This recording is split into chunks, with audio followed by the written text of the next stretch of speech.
Days before China's military celebrates its anniversary, China announced the largest seaplane in the world will join the fleet in the People's Liberation Army.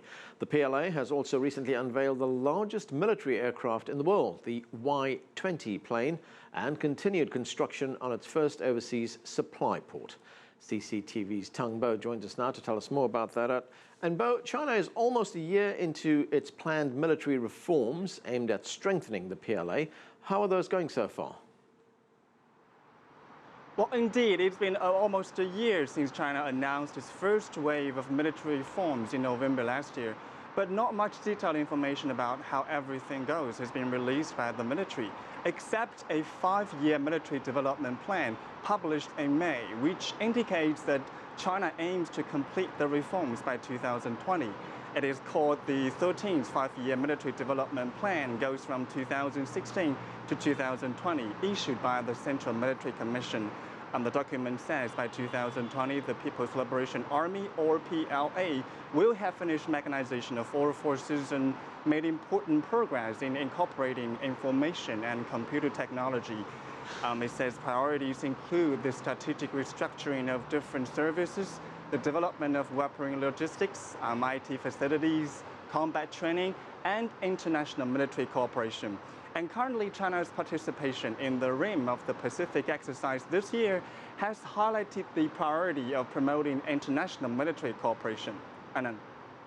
Now, Bo, you mentioned those RIMPAC exercises. China is, of course, at those exercises in Hawaii right now. It also heads into the International Army Games and hosts the joint C-2016 naval drills. Why are these military exercises so important to China? Well, as I just mentioned, that promoting international military cooperation has been listed as one of the priorities of China's military reforms. And experts say the military reforms aim to build a stronger military, but China does not want to create fear with its growing power, but instead maintain peace and stability. So reaching mutual understanding with other countries is very important, and joint military exercises, military cooperation or exchanges are promising ways to realize that, and they are helpful for keeping decision makers engaged in a frank atmosphere, which will greatly reduce the chance of direct conflicts. Anand. Thanks, Bo. That's CCTV's Teng reporting from Beijing. Here to give us an overview on China's military, Teng Jianqun joins us from Beijing. Jianqun served in the People's Liberation Army for 25 years and is now director of the Department of American Studies at the China Institute of International Studies. Thanks for joining us, sir. Yeah, pleasure always.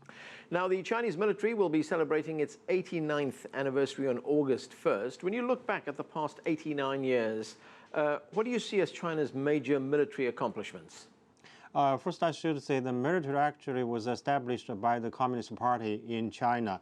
And since the very beginning, under the control of the CPC. And even today, I think the Communist Party still controls the military. This is actually a basic principle laid by the first generation of Chinese leaders. And after the founding of the PRC, I think the PRA contributed greatly in the construction of the so-called socialism in the country, and also in the years after the founding of PRC, PRA actually was involved at least 3 large-scale war, first in Korean Peninsula, and then with India and with Vietnamese in 1970s. So I think the PRA has been very important player in the social life of China, and also played a very important role in maintaining the peace and stability in the region.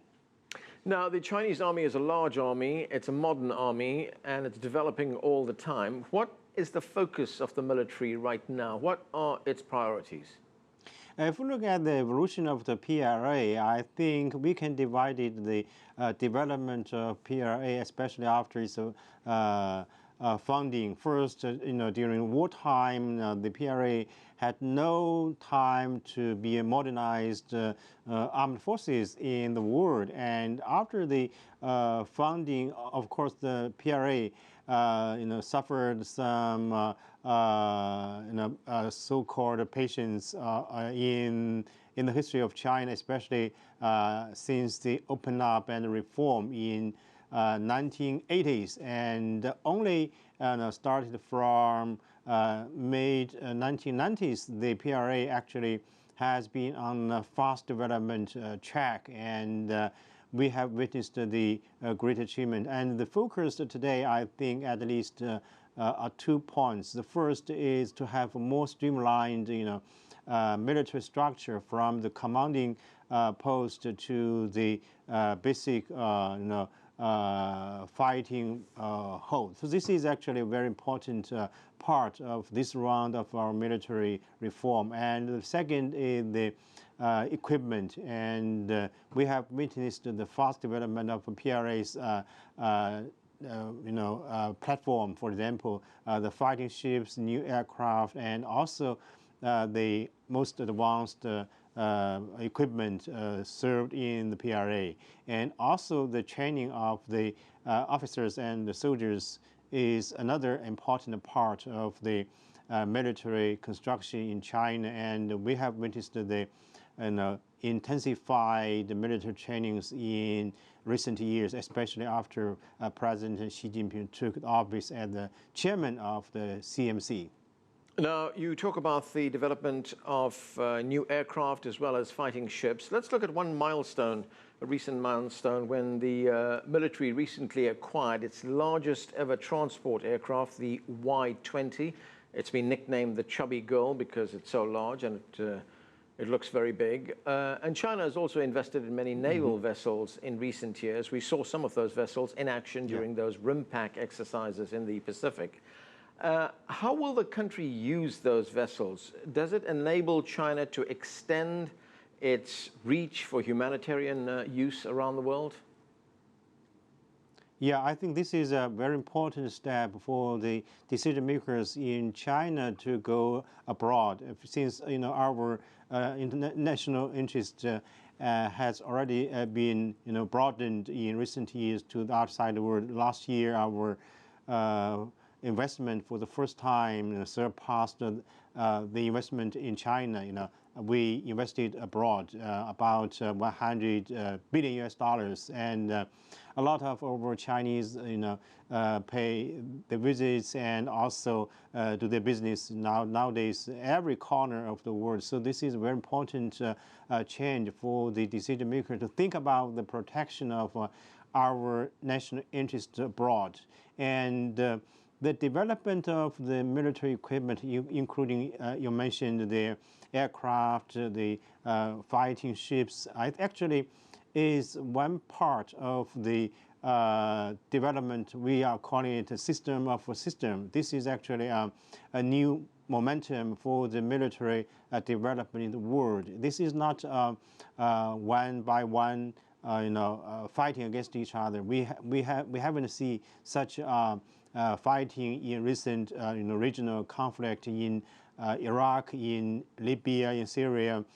We haven't seen any one by one confrontation or competition of these fighting platforms. So this is actually a tendency for the international military development. So just following the international suit, actually in recent years, China has attached great importance to the system construction, which means not only have one fighter, but also China is going to have attacker and AVAC plans and oil and some other plans, so we can have a system and of a system.